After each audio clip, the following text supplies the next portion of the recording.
Você vai fazer Enem esse ano e está angustiado com a redação porque não tem muita confiança nos seus conhecimentos gramaticais? Então fica aqui comigo porque esse vídeo é para você.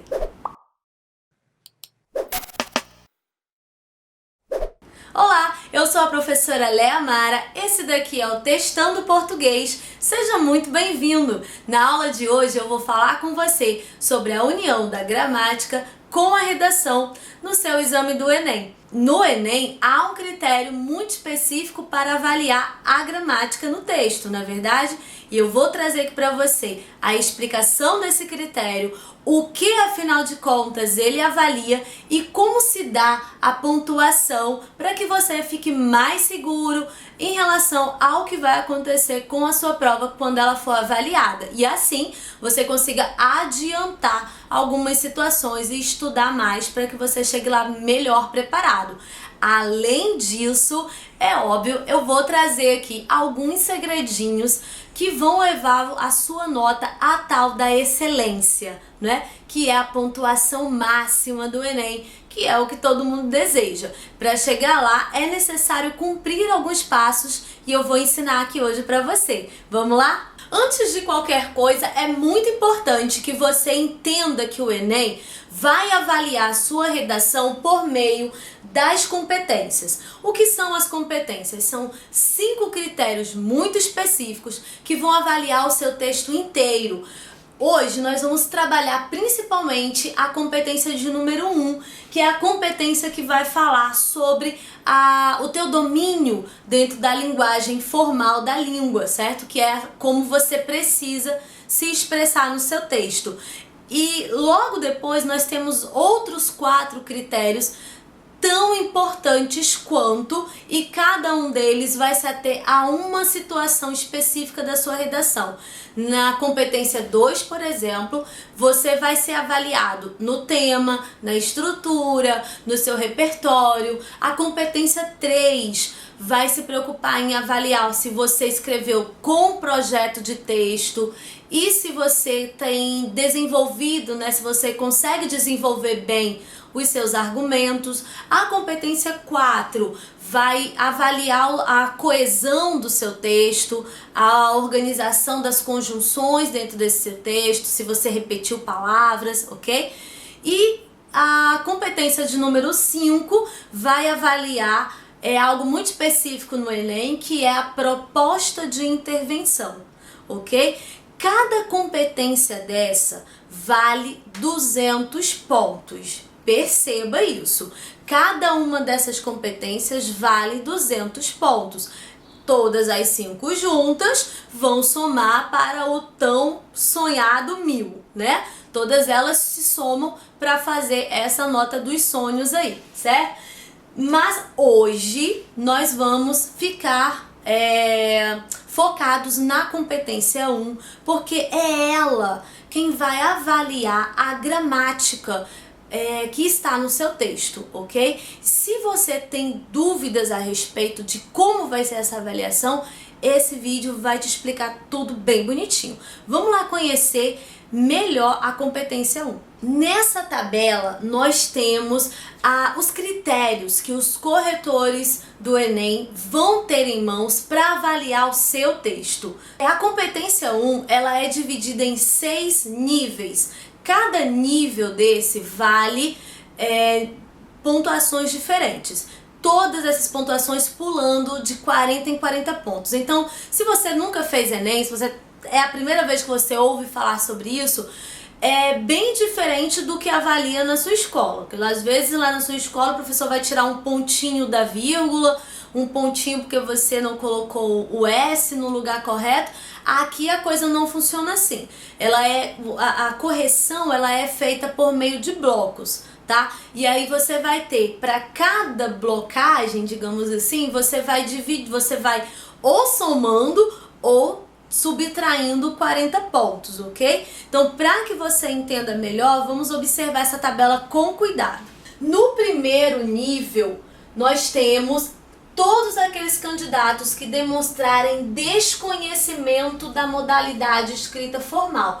Essas pessoas vão, infelizmente, serem classificadas com uma nota 0 na competência 1. Na linha 2, nós temos o nível que avalia com 40 pontos todos aqueles que demonstrarem domínio precário dessa modalidade escrita formal. Além disso, os desvios desse nível serão sempre avaliados como diversificados e frequentes.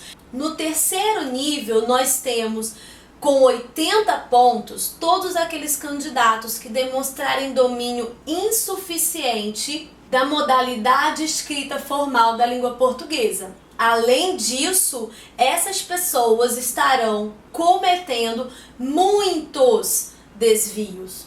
No quarto nível da competência 1, estarão todos aqueles que conseguirem demonstrar domínio mediano da modalidade escrita formal. E essas pessoas vão adquirir 120 pontos. Observe que quem conseguir ficar nesse nível serão aqueles que vão cometer alguns desvios. Para você conseguir chegar no nível 5, ganhando a nota de 160 pontos, é necessário que você demonstre um bom domínio dessa modalidade escrita formal.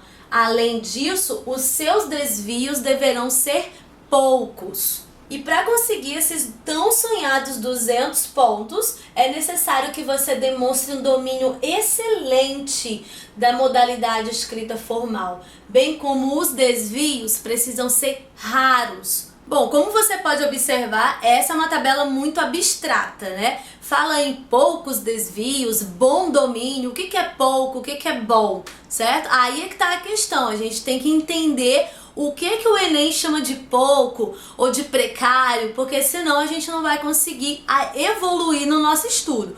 E é isso que a gente vai fazer daqui a pouco.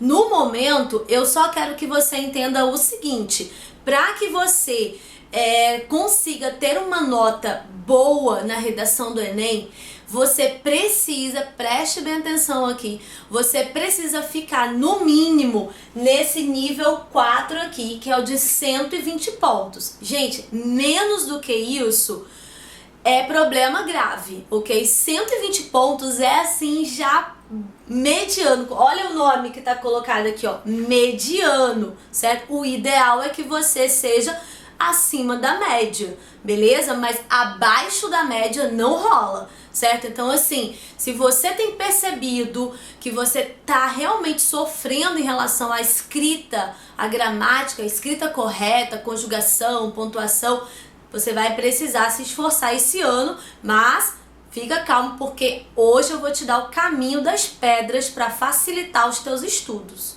E para que isso aconteça, é óbvio, você precisa saber, afinal de contas, o que o Enem vai avaliar no teu texto. Então vamos lá conhecer. A grade específica de correção do Enem vai trazer 2 critérios muito importantes.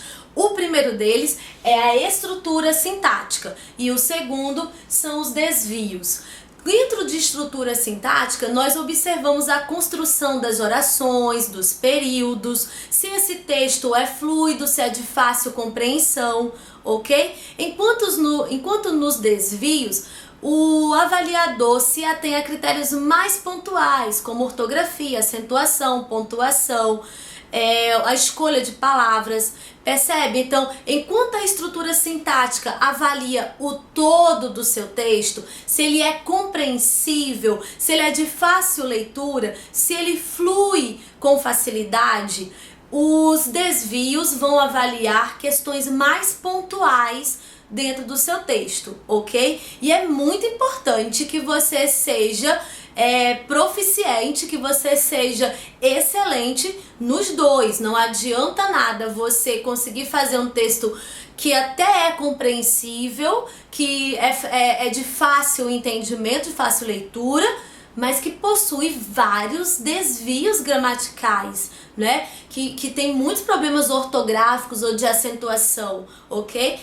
E também não adianta nada você se organizar para fazer um texto todo correto ortograficamente, com pontuação e não sei o que, mas haver falhas ali dentro de estruturação sintática, ok? Então é muito importante que você entenda as duas situações de avaliação que estarão avaliando o seu trabalho. Então vamos lá entender cada uma dessas partes.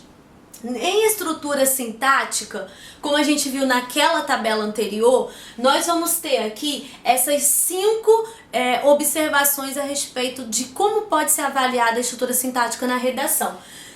Uma estrutura inexistente, perceba, uma estrutura para ela ser inexistente, gente, é porque a pessoa não consegue construir algo que tem uma lógica. Ela não tem mensagem, digamos assim. Ela não consegue passar mensagem alguma. Por exemplo, imagine a seguinte tentativa de sentença: o cinema é interessante necessitar, atenção é democracia. Qual é a lógica dessa frase? Aliás, eu nem posso chamar isso de frase, né? Porque frase é todo enunciado de sentido completo. E essa coisa que está escrita aí, ela não significa absolutamente nada. Então, isso é o que a gente chamaria de uma sentença, de uma estrutura sintática inexistente. É impossível eu retirar qualquer pensamento desse amontoado de palavras, ok? Então, quem incorrer nisso vai ter estrutura sintática analisada em 0, tá bem? Quando se fala que nós temos uma estrutura sintática deficitária, estamos dizendo que esse texto teve a sua fluidez muito afetada. O que isso quer dizer? A gente até consegue resgatar alguns momentos de sentido, certo? Mas na maior parte continua não fazendo sentido. Como, por exemplo, para o cinema, conversa com uma pessoa que mora, estão fuga, elas também vão. O que eu consigo resgatar disso, gente? Praticamente nada. Tem um pequeno momento ali em que eu consigo tirar a conversa com uma pessoa que mora, mas não tem sentido nenhum antes, não tem sentido nenhum depois, certo? Então, isso daí é o que a gente vai chamar de deficitário, certo? A fluidez é totalmente prejudicada por grandes momentos de falhas na estrutura sintática. Já na estrutura sintática considerada regular, preste bem atenção aqui, porque é aqui que moram os maiores problemas para a maior parte dos estudantes. Perceba, quando a gente chama uma estrutura sintática de regular, significam 3 coisas que podem estar acontecendo com ela. Uma delas é o que a gente vai chamar de truncamento. O que é um truncamento? É quando você está lendo uma frase, mas visivelmente está faltando algo. Tem alguma coisa faltando. Você lê e percebe que a frase está incompleta. De alguma forma ela está estranha, você não está conseguindo retirar um raciocínio completo dela. Isso é o que a gente chama de truncamento.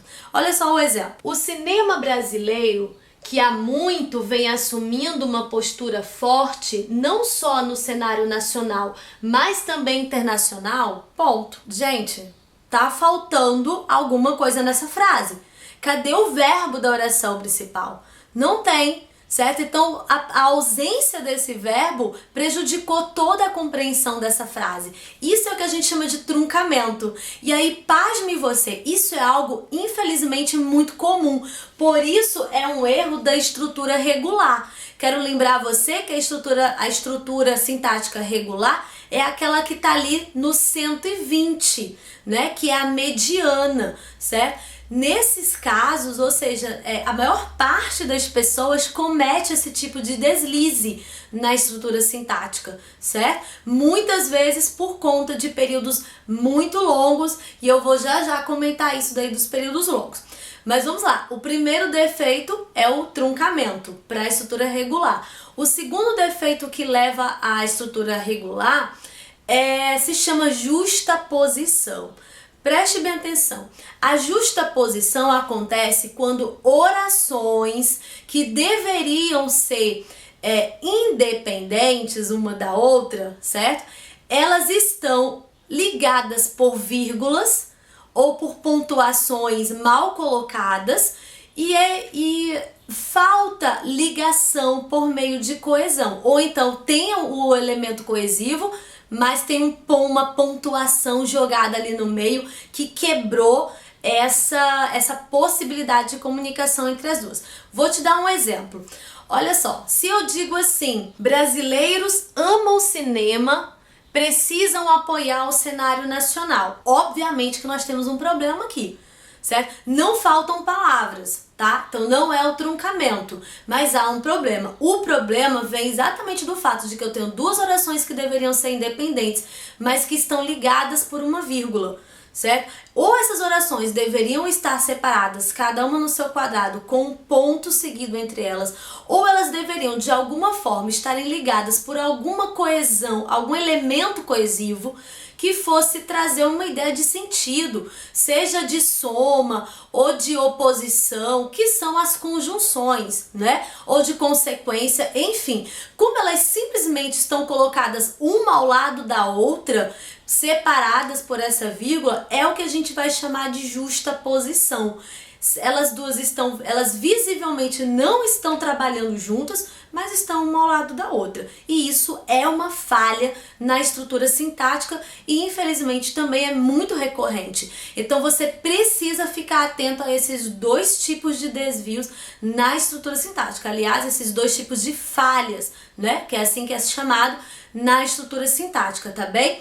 Agora, a terceira coisa que você tem que observar, caso nas suas correções o seu professor está sempre falando que você está sendo avaliado aqui na regular, fique atento também para um erro muito comum. Nossa, isso é comum demais. Eu estou sempre batendo na tecla com os meus alunos.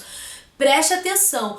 Cuidado com períodos longos, tá? Principalmente cuidado para escrever um parágrafo que é feito por um único período.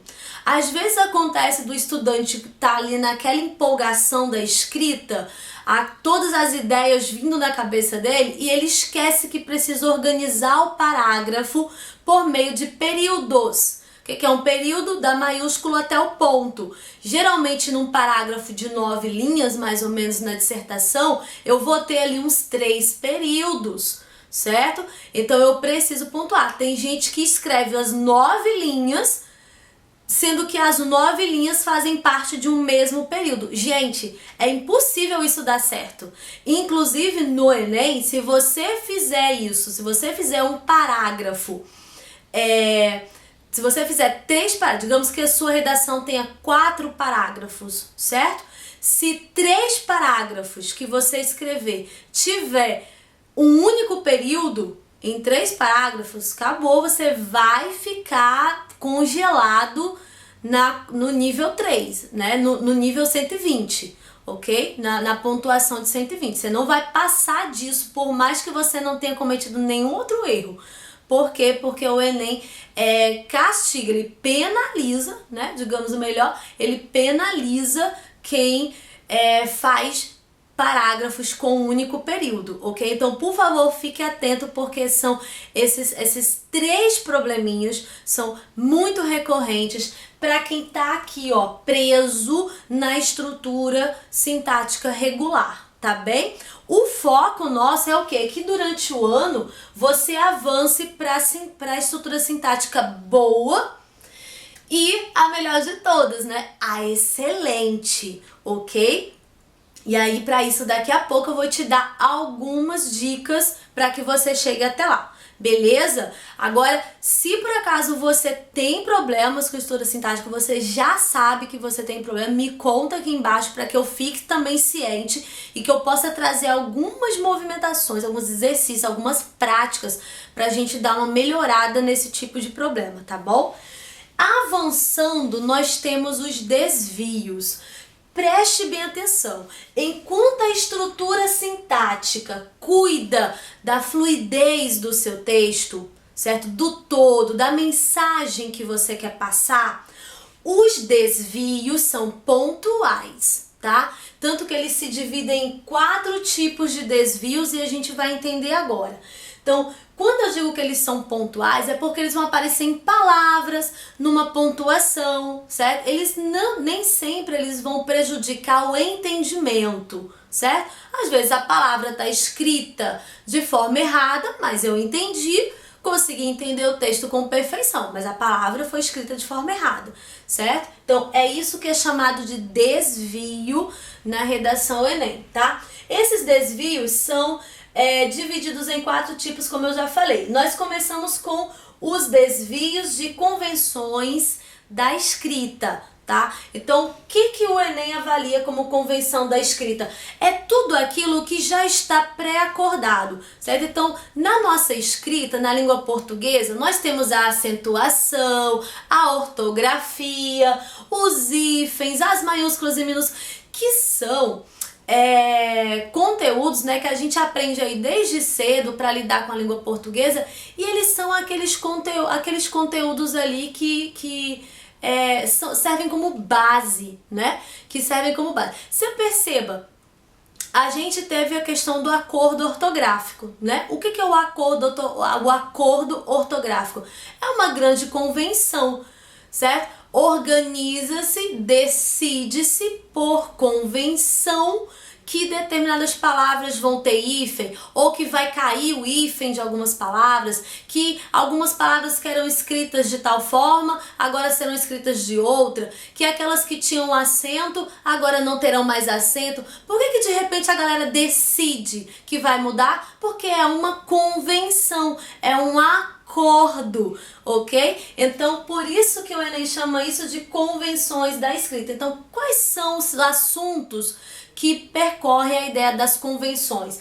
A acentuação, ortografia, questão de maiúsculas, minúsculas, separação silábica e hífen.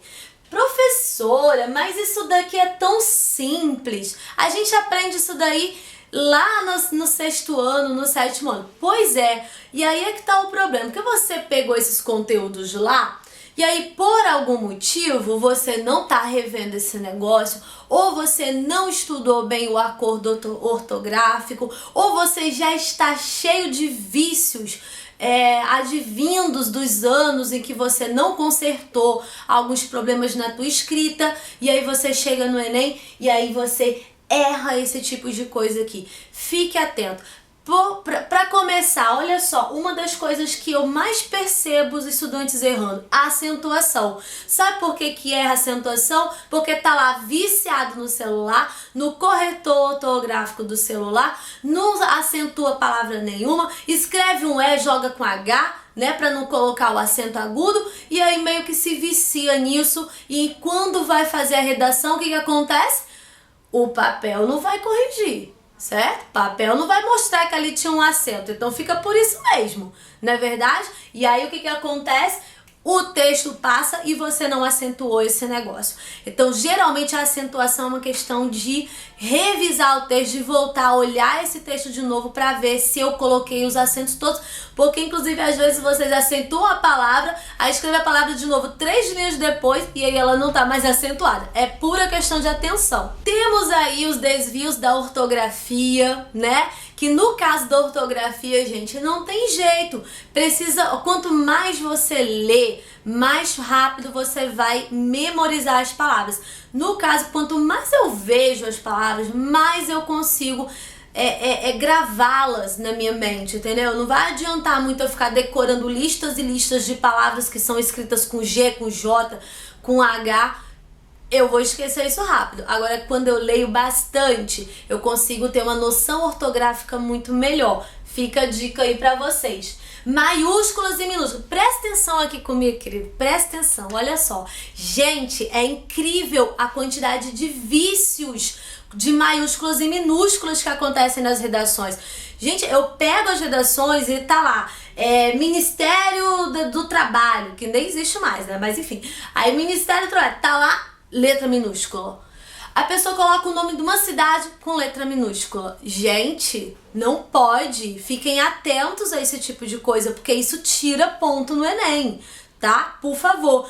E um adendo, vou abrir um parêntese aqui. Galera que na escrita não faz diferenciação entre maiúsculas e minúsculas.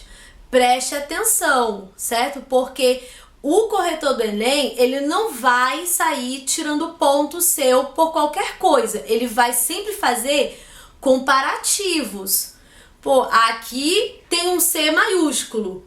Aí lá embaixo, esse C que deveria ser maiúsculo tá minúsculo. Aí não adianta você dizer, ah, mas é porque é o tamanho da minha letra, é o jeito que eu escrevo. Que jeito que você escreve, gente? Tá escrevendo errado.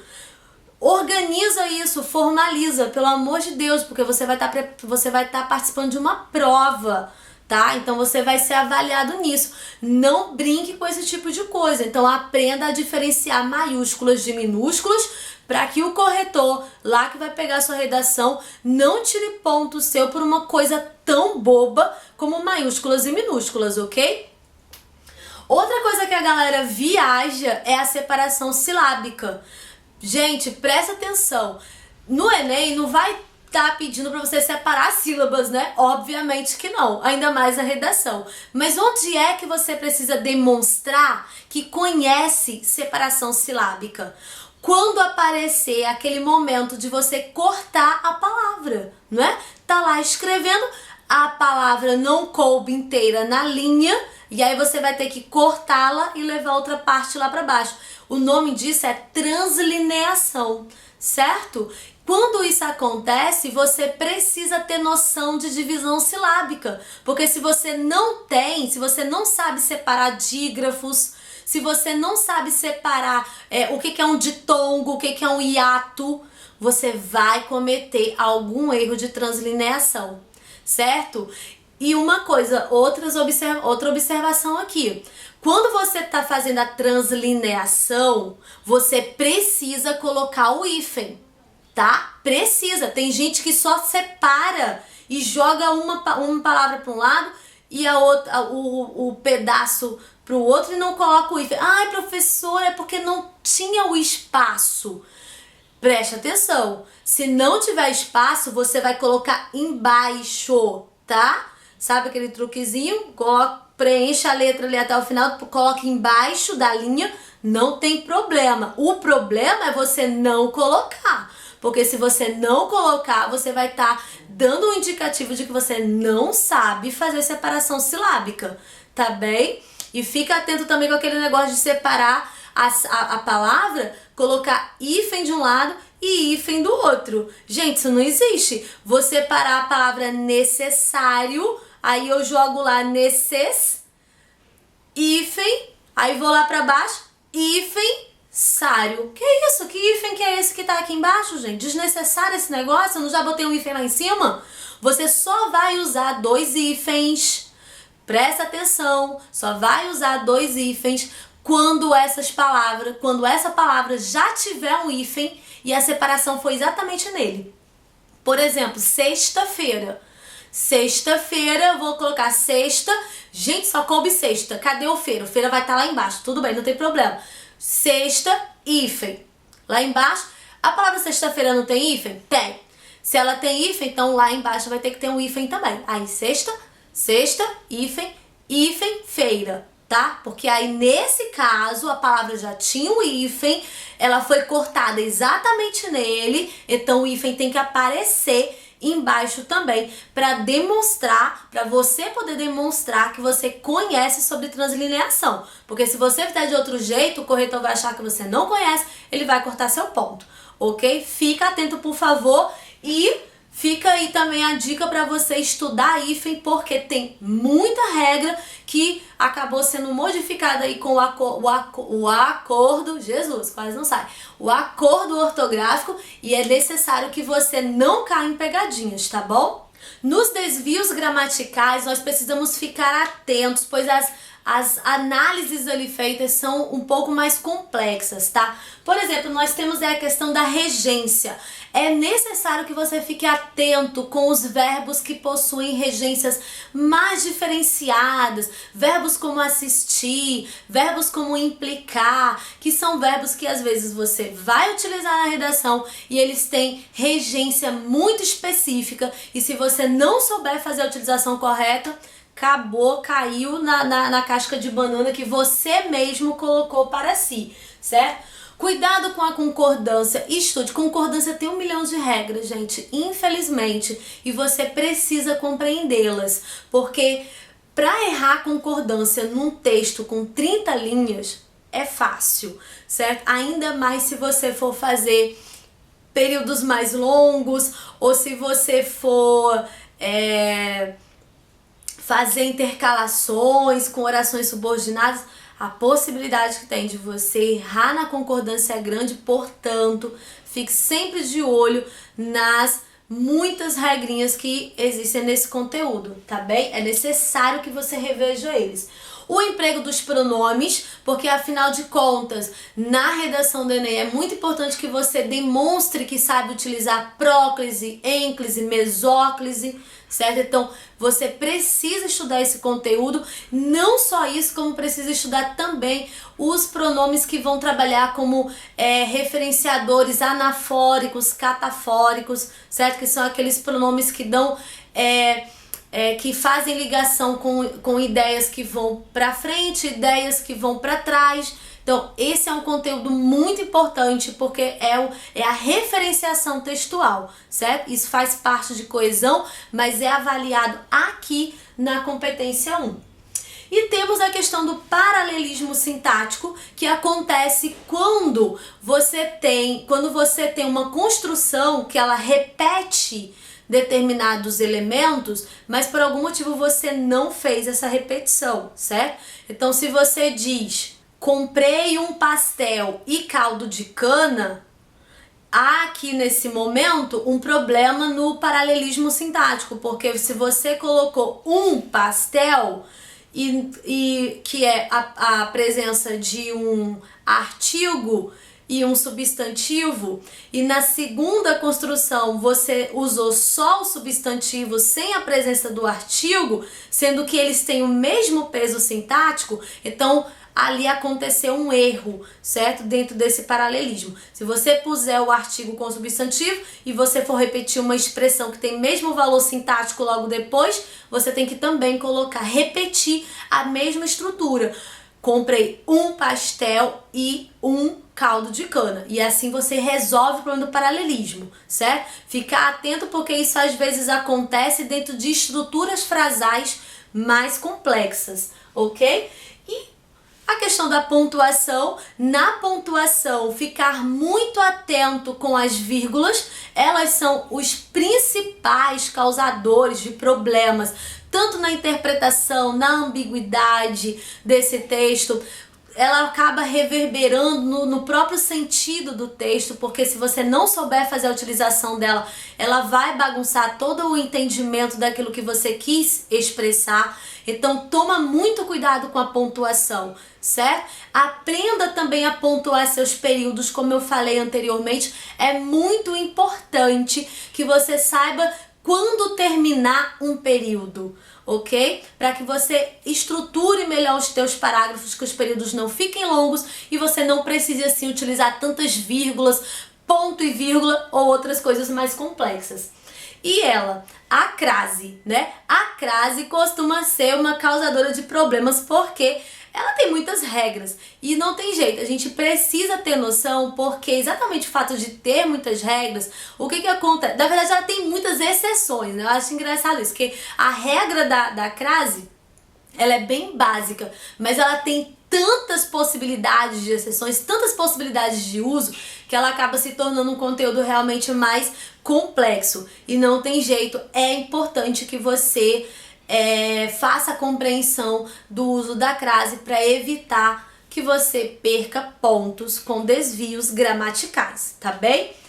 Avançando, a gente tem o desvio da escolha de registro.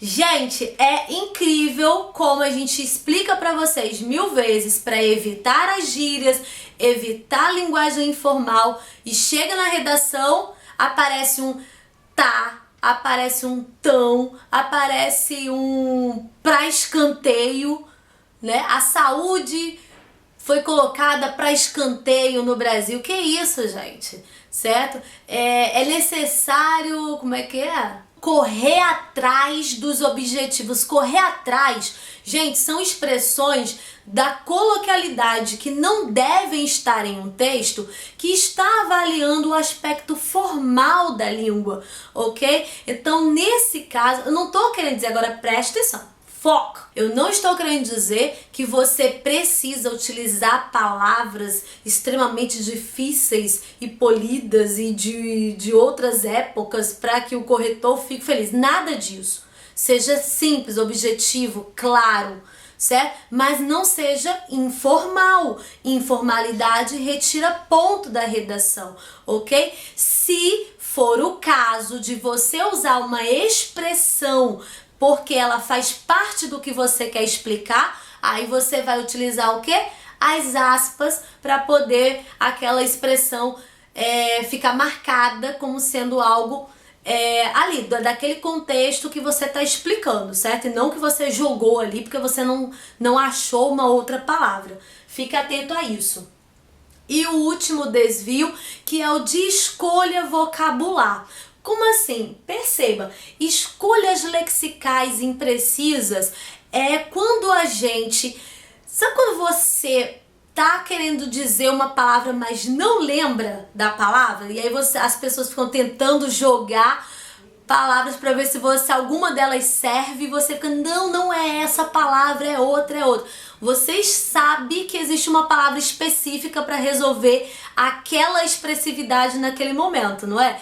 Pois bem, é disso que fala esse desvio. Às vezes as pessoas confundem as palavras e ao invés de usar uma, usam outra. Por exemplo, é muito comum você ver textos em que as pessoas trocam democracia por burocracia, por exemplo. Porque meio que o termo se parece e naquela loucura, na ansiedade, no nervosismo, acaba trocando uma palavra pela outra. E aí o corretor que vai ler, obviamente que para ele não faz o menor sentido e ele percebe que a palavra que está ali foi colocada de forma imprecisa, certo? Então, observe, nós vimos aqui quais são os critérios que vão ser avaliados no seu texto. O que você tem que fazer com essa tabela que eu tô te dando aqui? Estudar. Não tem jeito. Se você sabe que o corretor vai em busca dessas coisas aqui, você precisa separá-las e estudá-las. E principalmente no momento em que você estiver fazendo a sua redação, foca aqui no que eu vou lhe falar. Não é para, enquanto eu estou escrevendo minha redação, eu ficar preocupada se a pontuação tá certa ou se eu coloquei a crase no lugar correto. Não. Enquanto eu estiver criando o meu texto, eu vou deixar ele fluir. Eu tô no rascunho, não é? Tô deixando ele fluir. Quando eu for passar o texto a limpo, aí sim, antes disso eu vou ler o meu rascunho, vou revisar, vou colocar todo mundo no lugar, acentuações, crases, pontuações, ok? E sabendo dessa tabela aqui, o que você tem que fazer a partir de agora para melhorar nessa competência 1? Todas as vezes que você fizer a sua redação e o seu professor corrigir, você vai observar quais foram os erros que você cometeu na parte gramatical. Não passe por cima, não deixe para lá. Se você errou uma palavra, o professor marcou, pega aquela palavra, escreve ela corretamente do lado algumas vezes, para você ir gravando e memorizando como é a forma correta. Se o professor fez uma marcação de uso de vírgula indevido, procure saber com ele qual foi o problema daquela vírgula, qual é a regra que diz que ela não deveria estar ali, ou então qual é a regra que diz que ela deveria estar. Procure entender quais são os erros que você está cometendo, para que você possa corrigi-los, ok? Porque sem isso você não vai avançar. E o nosso ideal é que você chegue no nível de 160, 200 pontos, não é verdade? Então vamos fazer esse foco em cima da competência 1, porque ela é uma das que mais pegam aí pra galera que tá fazendo o Enem, beleza? Agora tem uma coisa que eu gostaria muito de comentar com vocês antes da gente avançar, que é a escrita de nomes próprios e também de termos estrangeiros no geral. Gente, é muito comum que na redação, por algum motivo, você precise escrever uma palavra que vem de uma língua estrangeira. Quando você precisar fazer isso e você não lembrar como é que se escreve aquela palavra exatamente, quando você não lembrar, no meu repertório eu quero usar o Zygmunt Bauman, mas eu não me lembro como que se escreve o nome desse homem. não tem problema. Se você errar a escrita do nome próprio ou de alguma palavra que é de origem estrangeira, não vai ser tirado, você não vai ser penalizado em nada, ok? É compreensível, é aceitável e você não vai perder ponto algum. Então não precisa se preocupar. Lembrou o nome do filósofo, mas não sabe exatamente como escreve? Não se preocupe. Use o filósofo, coloque o nome dele do jeito que você acha que é, porque o corretor vai passar por cima sem nenhum problema, tá bom? E agora a gente vai passar para a parte dos segredinhos.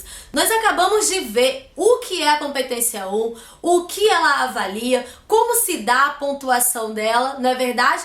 E agora a gente vai entrar nos segredinhos que eu prometi. Afinal de contas, o que é essa tal de excelência? Como é que eu alcanço esse negócio? Vem comigo que eu vou te contar tudo. Gente, o critério para você adquirir excelência na competência de número 1 é que você consiga os 200 pontos, né? E para que você chegue lá, existem algumas situações. A primeira delas é a seguinte: quando se tratar de desvios, certo? Você só pode ter 2 desvios no teu texto inteiro, certo? Então, digamos assim, escrevi a minha redação toda, e em toda a minha redação só é possível perceber 2 desvios.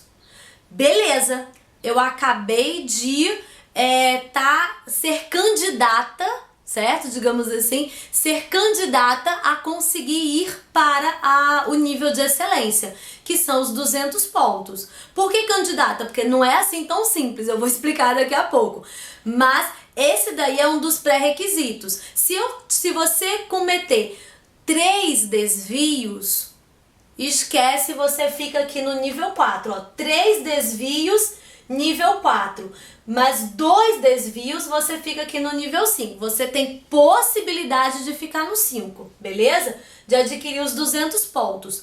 Outra coisa também é quanto à falha da estrutura sintática, tá? Para que você seja candidato ao nível 5, aos 200 pontos, perdão, para que você consiga os 200 pontos, você precisa ter só uma falha de estrutura, beleza? Se você tiver 2 falhas de estrutura, você vai ficar aqui, ó, no nível 4, no 160, beleza? Aí você não consegue avançar. Então, isso daqui é uma pontuação específica para adquirir esse número 5. Então, para que eu consiga os 200 pontos, 2 desvios, uma falha de estrutura sintática. Se eu tiver 2 falhas, não consigo. Se eu tiver 3 desvios, não consigo. Esse é o pré-requisito, mas não basta isso. Aí é que está o pulo do gato. Acontece que no Enem, ainda que você tenha feito uma redação e que o corretor leu e ele não achou um único desvio, você não cometeu desvio nenhum, todas as palavras estão escritas corretamente. E não há falhas sintáticas. Ele não achou truncamento, ele não achou justaposição, ele não achou parágrafos com único período. Mas você não conseguiu os seus 200 pontos. Por quê? O que aconteceu? Aí é que tá. Aí é que a gente precisa entender os segredinhos. Vamos para eles agora. A grande questão é que no Enem, para você adquirir os 200 pontos, é necessário que você adquira o que eles chamam de complexidade nessa modalidade da língua portuguesa.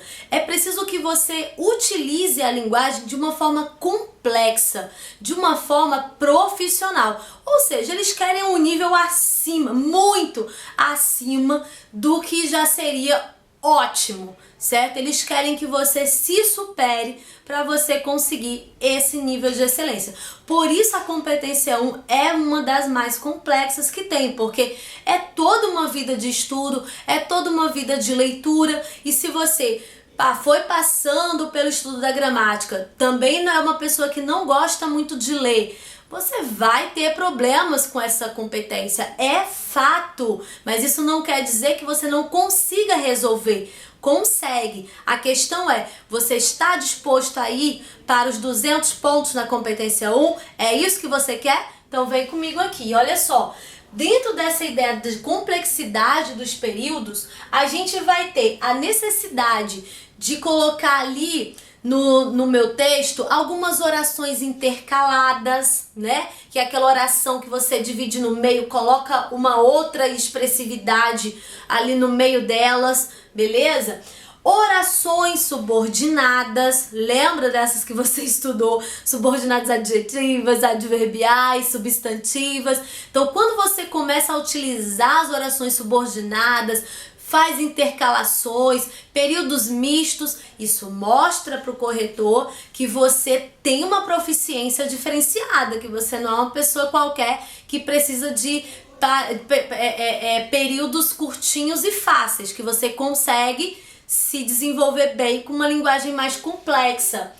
As inversões sintáticas, né? Se a gente lembrar bem, todas as orações, elas têm o que é chamado de ordem direta, né? Sujeito mais verbo mais complemento. Se você inverte essa ordem, é o que ele vai chamar de inversões sintáticas. Ao invés de você ter sujeito, verbo e complemento, você joga o complemento para frente, joga o sujeito para trás, ou joga o verbo para depois do complemento. E isso faz com que a frase deixe de ser simples e se torne algo mais complexo. Se você souber utilizar isso, o corretor já fica atento que você tem proficiência.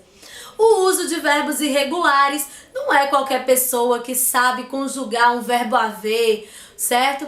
Um verbo adequar, porque um verbo intervir, são verbos que causam muitas pegadinhas na linguagem, e se você faz a utilização deles corretamente no texto, o corretor saca rapidamente que você não é um estudante qualquer. As escolhas lexicais formais diz respeito à escolha das palavras. Agora preste bem atenção. Eu não estou dizendo para você pegar palavras difíceis. Não, eu nunca disse isso e jamais direi. Não tem nada a ver escolher léxicos formais, não tem nada a ver com escolher palavra difícil. Escolher palavra difícil é um caminho certo para você se ferrar. Por quê? Porque se você considerar a palavra difícil, a palavra esquisita, é possível que você acabe errando a utilização dela e você vai cair lá naquele desvio da imprecisão vocabular, certo? Não queremos isso. Então não use palavras que você não conhece direito, tá? Que você não tem intimidade. Para que você faça escolhas lexicais mais formais, por exemplo, você trocar a saúde ficou para escanteio, por exemplo, né? E dizer que a saúde está sendo menosprezada pelos políticos, enfim, dizer que ela é menosprezada, dizer que ela foi desprestigiada, que ela está sendo preterida, ó. E isso são escolhas formais de léxicos mais formais, entendeu? Não quer dizer que eu não preciso usar expressões extremamente, às vezes até mesmo arcaicas no meu texto para dizer para o corretor que eu sei escrever bem. Não, evite a gíria e escreva as suas sentenças de um jeito mais formal. Por último, aqui dentro dessa busca pela excelência, você tem também a possibilidade de usar pontuações mais complexas. O que eu quero dizer com isso? O ponto e vírgula, por exemplo, né? Que é um problema. Gente, se você aprender a utilizar o ponto e vírgula corretamente e lá no meio do seu período, né? Você utilizar um ponto e vírgula, o seu período já vai estar lá com subordinadas e tal, com intercaladas, e aí você vem e joga um ponto e vírgula no meio dele. Querido, é só ir pro abraço. Se você fez tudo bonitinho, fez um negócio desse, o corretor tá olhando, o coração dele tá até palpitando de emoção, porque não é qualquer um que consegue fazer um negócio desse. Entendeu? Esses truquezinhos aqui são aqueles que vão elevar o teu texto para um nível que o corretor vai olhar e vai falar: cara, essa pessoa merece levar os 200 pontos, porque esse texto está digno de Machado de Assis. Entendeu qual que é a lógica? E aí é por isso que o Enem coloca todas essas coisas. Então não adianta às vezes você fazer o texto todo corretinho. Se não chegou no nível de excelência, pode ser que você fique com 180, mas não chegue aos 200. Compreende? Eu te falei o que estudar para que você consiga corrigir todos os seus problemas com a linguagem, e agora eu te falei tudo que você precisa estudar para ser excelente. E de nada vai adiantar você pegar todas essas dicas que eu falei aqui se você não fizer o diagnóstico da sua escrita. Galera, teve um vídeo aqui de redação em que eu passei 10 passos facilitadores para a redação e um deles eu falei sobre a importância da correção. Um dos passos que vão resolver a tua vida na redação é a correção. É muito importante que o seu texto seja corrigido por alguém que entenda dos critérios Enem, ok? E essa pessoa que corrigiu seus textos, é importante que ela passe para você quais estão sendo as tuas maiores fraquezas. E entre essas fraquezas, com certeza, vão estar lá problemas ligados à competência 1. Eu estou disponibilizando para você esse material para que você comece a fazer um checklist daquilo que você tem errado nos seus textos, não para que você fique olhando e chorando, lamentando, mas para que você observe o que está acontecendo de problemático, observe as suas fraquezas dentro dessa competência 1 e corra atrás, né? E vai em busca de resolver essas situações, de estudar mais esses conteúdos, ok? Porque aí vendo especificamente em que você está errando, vai ficar mais fácil para você focar no teu conteúdo. Entendeu? Agora eu preciso muito que você coloque aqui embaixo, comenta aqui pra mim, qual você acha que está sendo o seu maior dilema dentro dessa competência 1 que a gente viu hoje. Qual está sendo a tua dor principal? Você já consegue perceber? Léa, o meu problema é vírgula. Léa, o meu problema é ortografia. Cara, eu não consigo entender pontuação ou crase. Coloca aqui embaixo que eu quero ter uma noção do que vocês acham que está sendo o maior problema para vocês, porque eu posso trazer um vídeo focado nesses problemas especificamente, porque esse vídeo de hoje era pra gente observar de uma forma bem generalizada quais são esses critérios que o Enem está avaliando vocês, certo? E para que eu consiga atacar agora os problemas mais específicos, coloca aqui embaixo nos comentários aquilo que tem sido maior problema na visão de vocês, beleza? Não deixe de pegar esse material do diagnóstico, eu vou deixar aqui no link para que vocês possam ter acesso a ele. Imprime, coloca lá pertinho do seu material, vai fazendo o checklist, entrega para o seu corretor, para o seu professor, pede para ele marcar para você o que ele está percebendo que está tendo mais problema, para que assim você consiga ir melhorando aqueles pontos que o professor tem marcado dentro desse diagnóstico, beleza? Gente, eu espero ter ajudado vocês trazendo esse conteúdo e que vocês continuem perseverando no estudo da gramática, porque não caio nessa de que eu não preciso ter noção nenhuma de gramática para o Enem. Na prova é uma coisa, a prova do Enem realmente ela não é tão gramatiqueira, mas na redação é necessário que você tenha noções gramaticais, ok? Principalmente para nós que queremos os 200 pontos, né não, galera? Então é isso, fico por aqui, não deixe de curtir esse vídeo, compartilhe, comente, se inscreva no canal e até a próxima aula!